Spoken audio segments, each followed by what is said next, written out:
오늘 우리 함께 보실 말씀은 창세기 12장 5절 말씀부터 9절 말씀까지 보겠습니다. 창세기 14장, 페이지 14페이지, 창세기 12장 5절에서 9절 말씀입니다. 한 절씩 교독하시겠습니다.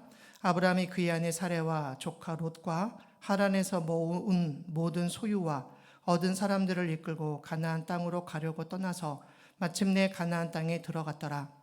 아브라함이 그 땅을 지나 세겜 땅 모래 상수리 나무에 이르니 그때 가나안 사람이 그 땅에 거주하였더라. 여호와께서 아브라함에게 나타나 이르시되 내가 이 땅을 내 자손에게 주리라 하신지라. 자기에게 나타나신 여호와께 그가 그곳에서 제단을 쌓고 거기서 베델 동쪽 산으로 옮겨 장막을 치니 서쪽은 베델이요 동쪽은 아이라. 그가 그곳에서 여호와께 제단을 쌓고 여호와의 이름을 부르더니. 9절을 함께 합독합니다. 점점 남방으로 옮겨 갔더라. 아멘. 이 말씀은 살아계신 하나님의 말씀입니다. 할렐루야. 오늘도 하나님의 귀한 은혜가 우리의 삶 가운데에 동일하게 일어나는 복된 시간이 되시기를 주님의 이름으로 축원합니다. 아브라함의 이야기, 오늘은 네 번째 여호와의 이름을 부르더니라고 하는 제목의 말씀으로 말씀을 함께 생각해 보겠습니다. 우리는 참 많은 예배를 드리고 있는 것 같아요. 늘 예배와 함께 산다고 해도 과언은 아닐 것 같아요. 그리고 예배를 강조를 해도 결코 덧나지 않는 그런 예배의 삶인 것 같습니다. 우리가 하나님을 예배할 때에 하나님의 기뻐 받으시는 귀한 예배의 삶이 우리들의 삶이 될 줄로 믿습니다. 누군가는 예배를 이렇게 얘기를 하더라고요. 군인에게 있어서의 기본 자세인 차렷 자세와도 같다라는 말을 합니다. 차렷 자세가 흔들리면 군인으로서의 자세가 흔들리게 되고 또 군인으로서의 자세가 흔들려지게 되어지는 그런 일들을 통해서 결국 예배가 흔들리면 우리의 신앙생활 역시도 흔들릴 수밖에 없다라는 거지요. 사랑하는 여러분, 날마다 우리가 하나님을 예배함을 통해서 여호와의 이름을 부름을 통해서 우리의 삶이 아름다운 신앙의 핵심으로 살아가는 저와 여러분들의 삶이 되었으면 좋겠습니다. 창세기에 기록되어진 첫 예배의 모습을 한번 보겠습니다. 창세기 4장 1절에서 5절의 말씀을 한 절씩 교독하겠습니다. 아담이 그의 아내 하와와 동침하매 하와가 임신하여 가인을 낳고 이르되 내가 여호와로 말미암아 등남하였다 하니라. 그가 또 가인의 아우 아벨을 낳았는데 아벨은 양치는 자였고 가인은 농사하는 자였더라. 세월이 지난 후에 가인은 땅의 소산으로 제물을 삼아 여호와께 드렸고 아벨은 자기도 양의 첫 새끼와 그 기름으로 드렸더니 여호와께서 아벨과 그의 제물은 받으셨으나 5절 함께 합독합니다. 가인과 그의 제물은 받지 아니하신지라. 가인이 몹시 분하여 안색이 변하니. 처음으로 하나님 앞에 예배를 드렸던, 제사를 드렸던 가인과 아벨의 제사의 모습입니다. 이 말씀을 통해서 질문드리고 싶은 것은 하나님은 왜 가인의 제사와 가인의 예배를 받지 않으시고 아벨의 예배와 아벨의 제사를 받으셨을까? 아까 차를 타고 오면서 저희 아이한테 물어봤어요. 왜 하나님은 가인의 제사를 받지 않으시고 아벨의 제사를 받으셨을까? 여러분, 아벨의 제사를 받으신 이유가 뭘까요? 저희 어렸을 때는 이렇게 배웠던 것 같아요. 아벨의 제사에는 양의 첫 새끼와 그 기름으로 드렸을 때에 하나님은 그의 제사를 받으셨다. 다시 말하면 아벨의 제사는 피의 제사였고 가인의 제사는 피가 아닌 땅의 곡식으로 예배를 드렸기 때문에 하나님은 그의 예배를 받지 않으셨다. 맞는 이야기인가요? 저희는 어렸을 때 그렇게 배웠던 것 같아요. 고등학교 2학년 때 아마 제가 학생회 회장이었을 때 저희를 가르치시던 선생님이 이렇게 가르치셨어요. 하나님은 아벨의 제사뿐만이 아니라 가인의 제사도 받으셨다. 그래서 물어봤어요. 성경에는 가인의 제사를 받은 적이 없다고 말씀하는데 어떻게 가인의 제사를 받았다 말씀합니까? 그랬더니 그분이 하는 얘기가, 여러분 목식, 야채, 뭐 예를 들면 채소를 딱 꺾으면 채소에서 뭐가 나오죠? 하얀 진액 같은 게 나오죠. 그분은 그거를 피로 봤어요. 잘못 가르친 거죠. 이분이, 그러니까 학생회 회장인 저, 그리고 목사님의 자녀인 한 누나들 3명만 빼고 다른 곳에 가서 공부를 하고 온 거예요. 근데 그 사실을 담임 목사님도 모르셨고 학생회 회장인 저도 몰랐고 저랑 같이 신앙생활 하던 누나들도 그 사실을 몰랐다는 거예요. 나중에 알고 봤더니 구루턱이라고 하는 성경 공부방에서 공부를 해오셨고, 그것이 가인이 제사를 드렸을 때에 곡식에서 나온 피로 가인의 제사를 받으셨다라고 가르쳤던 거예요. 여러분, 이 이야기는 틀린 거죠. 성경에는 아벨의 양의 첫 새끼와 그 기름을 드렸을 때에 하나님은 그 예배를 받으셨고, 더 정확한 답은 히브리서 11장 4절 말씀입니다. 함께 합독합니다. 믿음으로 아벨은 가인보다 더 나은 제사를 하나님께 드림으로 의로운 자라 하시는 증거를 얻었으니 하나님이 그 예물에 대하여 증언하심이라. 그가 죽었으나 그 믿음으로써 지금도 말하느니라. 아벨의 제사를 받으신 것은 그의 믿음이었다라고 성경은 분명하게 이야기하고 있습니다. 가인은 땅의 소산으로 제물을 삼아 하나님께 예배를 드렸습니다. 그러나 믿음과 감사와 감격이 담겨 있지 않은 가인의 제물에 대해서는 하나님께서 주목하지 않으셨다는 겁니다. 가인은 예배에 실패했고 후에는 동생을 죽이는 최초의 살인자가 되고 말죠. 결국 예배의 실패는 인생의 실패로 끝나게 됐다라고 하는 것을 우리는 말씀을 통해서 보게 됩니다. 그러나 아벨의 제물이 연락된 이유는 성경은 말하기를 그의 믿음 때문이었다라고 이야기하죠. 4절에서 믿음으로 아벨은, 그리고 끝부분에 믿음으로써 지금도 말하고 있다. 여러분, 단지 재물 때문에 연락의 가부가 결정되는 것이 아니라 자신의 죄인됨을 깨닫고 하나님의 은혜와 도움을 바라는 믿음으로 드리는 예배가 하나님 마음에 꼭 합한 예배임을 기억할 수 있기를 바랍니다. 예배는 우리 믿는 자들의 신앙의 핵심입니다. 여러분, 신앙이라고 하는 것이 있어요. 그 안에 신앙의 핵심은 바로 하나님을 향한 우리의 예배의 삶이라는 거죠. 더불어 예배는 죄인된 우리가 하나님께 드리는 우리의 믿음의 표현입니다. 5절에서 7절의 말씀을 한 절씩 교독하겠습니다. 아브라함이 그의 아내 사레와 조카 롯과 하란에서 모은 모든 소유와 얻은 사람들을 이끌고 가나안 땅으로 가려고 떠나서 마침내 가나안 땅에 들어갔더라. 아브라함이 그 땅을 지나 세겜 땅 모래 상수리 나무에 이르니 그때 가나안 사람이 그 땅에 거주하였더라. 7절을 함께 합독합니다. 여호와께서 아브라함에게 나타나 이르시되 내가 이 땅을 내 자손에게 주리라 하신지라. 자기에게 나타나신 여호와께 그가 그곳에서 제단을 쌓고. 중복되어 나오는 단어가 한 가지가 있죠. 7절 말씀에 보면 제단을 쌓았다. 그리고 8절 말씀에 여호와 이름을 부르더라. 여러분, 제단을 쌓았다라고 하는 말은 오늘 우리가 현대식으로 말씀을 드린다라고 하면 예배를 드렸다라는 거예요. 아브라함이 하란을 떠나 드디어 가나안 땅에 도착을 했을 때 그가 제일 먼저 자리 잡은 곳이 본문 6절에 보면 세겜 땅 모래 상수리 나무 아래에 그가 장막을 치고 하나님 앞에 제단을 쌓았다라고 기록하고 있죠.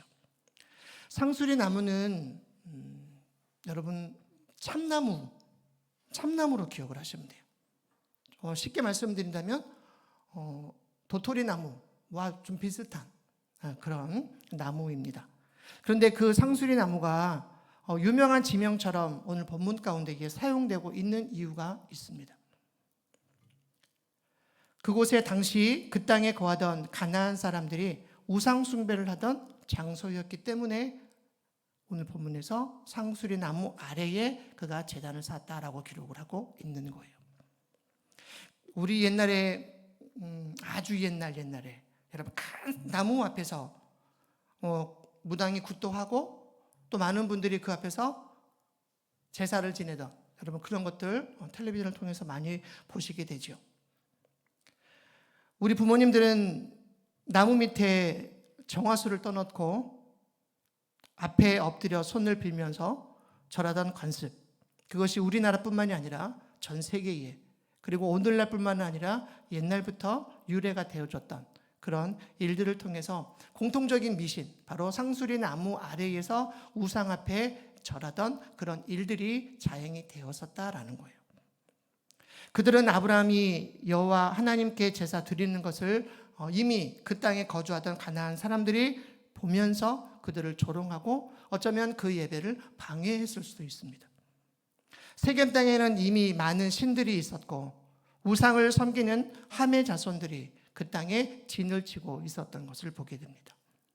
여러분, 그럼에도 아브라함은 이방인이었고 아브라함은 비록 그 땅에 잠시 머무는 나그네와 같은 삶이었지만 그는 그곳에 하나님께 제단을 쌓고 여호와의 이름을 불렀던 아브라함의 삶을 보게 되죠.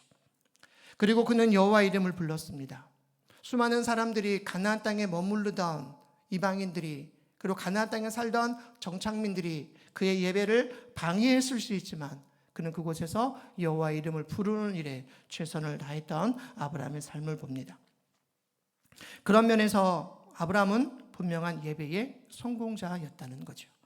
바라기는 우리 모두가 하나님 앞에 예배의 성공자로 살아가는 저와 여러분의 삶이 되시기를 주님의 이름으로 축원합니다.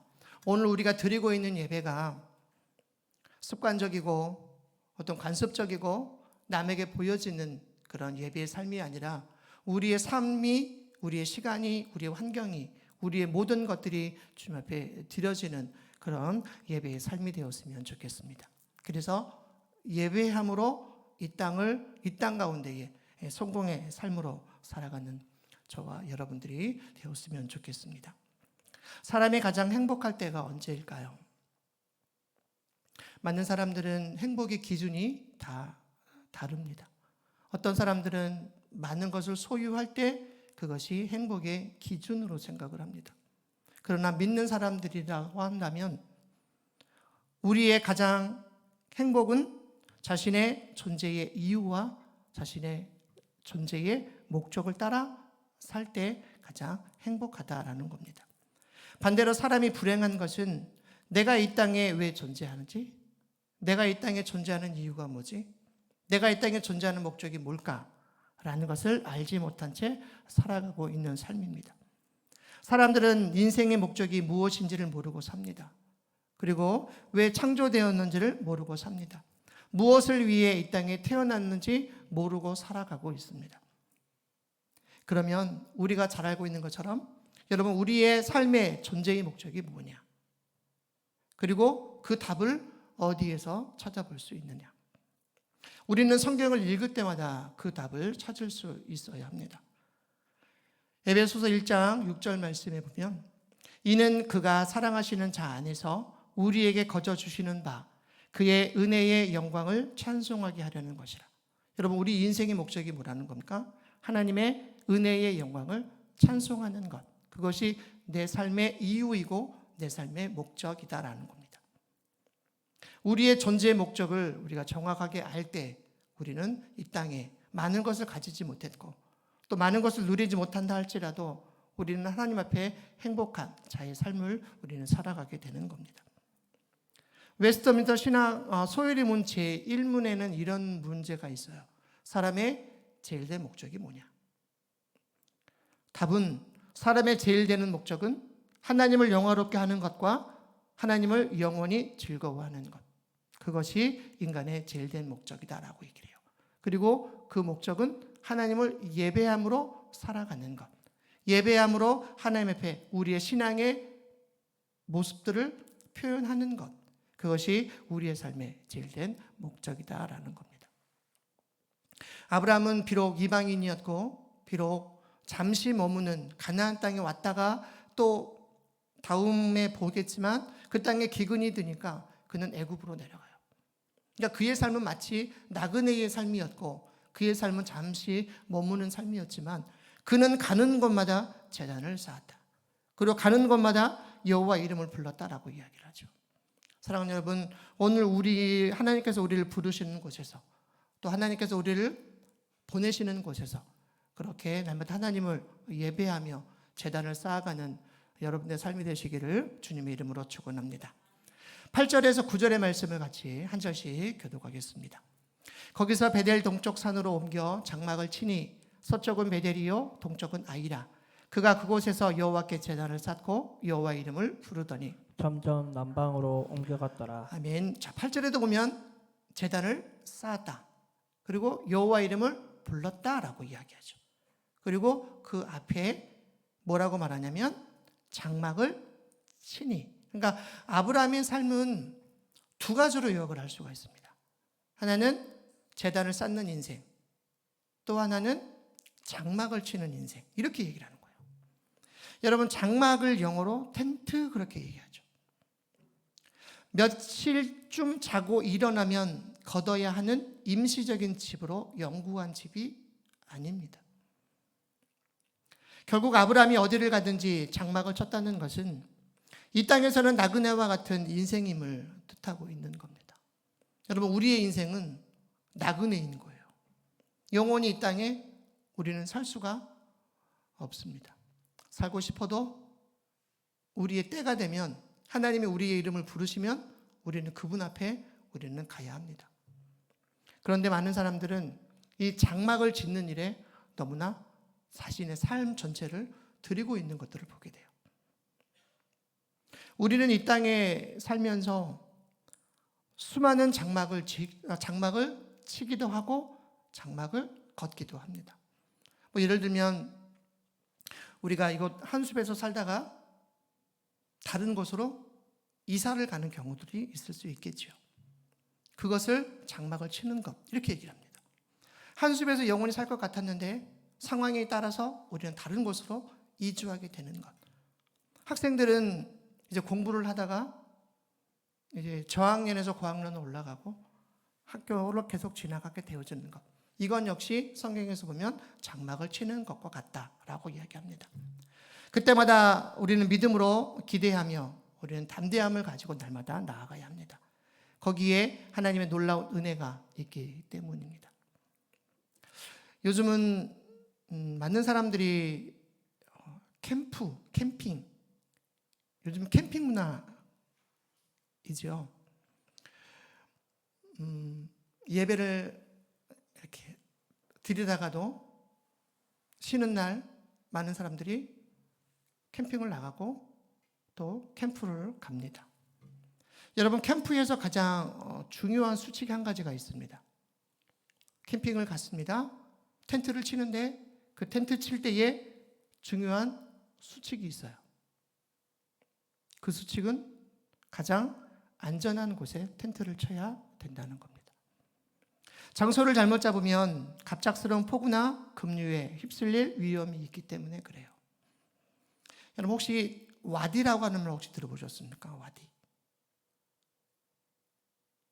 사막 지역에 가면 눈에 보여지는 평평한 곳, 그리고 눈에 보여지는 약간 깊숙한 골짜기와 같은 곳, 평상시에 물이 없을 때에는 그것을 아무렇게나 건너 다닙니다. 그러나 삽시간 순식간에 비가 쏟아지게 되면 거기서 급류가 생기면서 그 강을 건너갈 수가 없게 되어지는 것, 이것을 와디라고 그래요. 우리는 1년에 많은 비가 내려서 예를 들면 캠프를 갔는데 산 정상에 텐트를 쳤습니다. 그러나 순식간에 물이 불고 순식간에 상류에서 물이 흘러가게 되면 산 위에 쳤던 텐트 역시 위험한 상황 가운데 빠지게 되죠. 장소를 잘못 잡으면 갑작스러운 폭우나 급류에 휩쓸릴 위험이 있습니다. 우리의 인생도 그렇습니다. 하나님이 우리 안에 주신 삶의 모습이나 삶의 방향들, 이것을 잘못 설정하고 잘못 계획하게 되면 세상으로 불어오는 갑작스러운 폭우, 급류에 우리의 삶도 힘들 수밖에 없다는 거죠. 200만 가까운 이스라엘 백성들이 광야를 지날 때 광야의 진칠 장소를 얻는 것은 결코 쉬운 문제가 아니었습니다. 그곳은 사막이었고 그곳은 메마른 곳이었기 때문에 그래요. 그럼에도 40년 동안 이스라엘 백성들이 몇 번 진을 쳤는가 보니까 약 42번의 진을 쳤다라고 성경학자들은 이야기를 해요. 그러니까 40년 동안 그들은 42번의 진을 치면서 이동하는 그들은 늘 하나님께서 앞장서서 그들을 인도해 주셨음을 보게 됩니다.